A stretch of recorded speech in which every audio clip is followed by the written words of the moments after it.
I want to talk without being biased now, because I know that it's political season, so a lot of people might.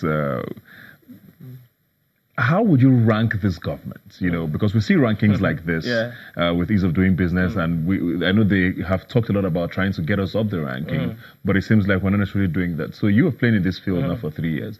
How would you say government is doing with regards to opening up the space for foreign direct investment and for young people who want to start businesses?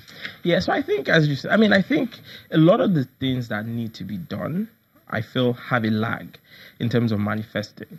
So, I think developing this country isn't popular. Or it's not the kind of things that makes headlines. A lot of these are policies. A lot of these are things that have a gestation period.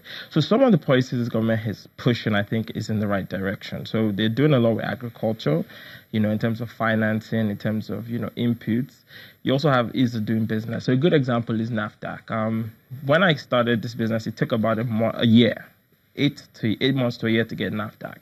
Now, there was an executive order that said, look, all government parastatals need to be transparent in terms of those timelines.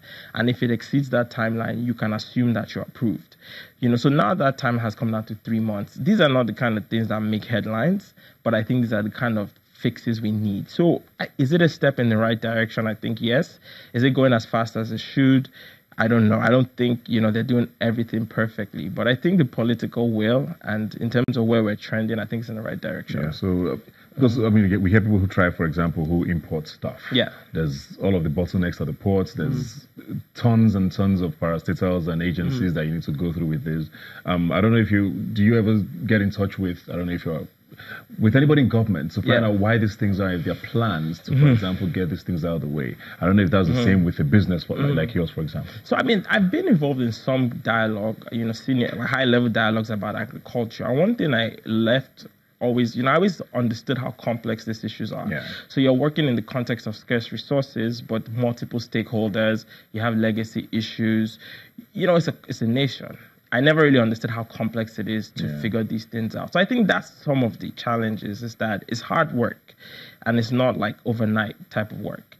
And then you have Nigerians themselves. I think we have this mentality that because the system hasn't worked for so long, people aren't they're not as, I would say productive, but I think people don't believe that if you do the right thing, you will win. So the average man isn't really trying to do the right thing. So you're dealing with the mindset of the average person. So it's just very complex set of issues I think we're going to have to deal with over time. Yeah. Was agriculture deliberate for you? Because I know a lot of people start businesses, they say, oh, I have a passion for, I don't know, hairdressing, so I want to go into hairdressing. It might not necessarily be the most lucrative. So I don't know if there was a passion thing for you, or if you saw a gap and decided to fill it. Yeah, I think I saw a gap. So it was, in some sense, very rational decision. So I think in the first half of my youth, when I first right out of university for say the first 5 years, I was just trying to hammer, looking for deals. So I tried oil and gas contracts. And at some point I realized that, look, I can't be struggling with my father's age mates for the same opportunities, gigs. Especially because they have 20, 30 years in the game. So I have to carve a niche out for myself. And so I said, but then I also understood that you kind of have to solve problems if you want to be successful in the long term. I can make money today maybe because I know you and you can give me an opportunity, but what happens when you leave? So I said, okay, what problems can I solve? And if you look at Nigeria, you understand that agriculture is a big problem and there's still a lot of solutions we need. So I kind of zeroed down on agriculture. And I also noticed that we don't add a lot of value to our raw materials. So we export raw products and import finished goods. So I wanted to add value in the agri space. So kind of eventually narrowed down on groundnut. So it's a very rational kind of step. Because a lot of people also want to go into agriculture, but it seems extremely capital intensive. How easy is it for a young person to want to go into agric and be successful?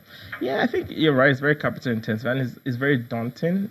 But what I've understood is that people who build successful businesses kind of face the impossible and just kind of... So I think it comes back to that will to survive.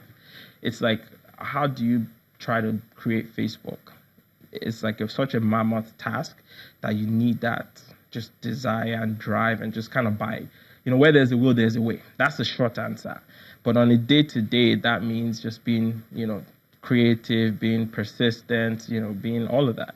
So I think once you have that mindset, somehow you find a way, I think. Great. And on a more general note now, for young people in general who watching now probably want to start a business or want to go into, starting their own thing, what sorts of things you want them to know to prepare themselves, but also not necessarily get defeated, by how daunting things might be?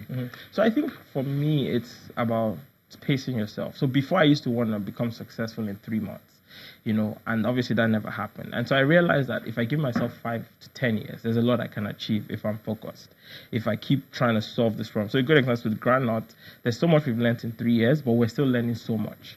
So now we're in a place where we actually have the opportunity to win, or we have maybe you could call it the right to win, because I'm probably no more than the average guy. So I think finding a craft and trying to become good at it over time is a fair and sure strategy. Not sure, but it's a safer strategy than trying to just, blow in 6 months. Yeah. But do you find that that's prevalent with young people? I don't think so. I mean, there's a lot of I want to blow quickly. Yeah, I think there's a lot I want to blow quickly. But I think also sometimes with age, like when you're 20, you might think a certain way. And when you're 30, I've not blown. You realize. You take a step back. I'm like, all right, I got to eat. Let's rewrite these goals. Exactly. So I think it's about learning from your mistakes and getting, better as you go.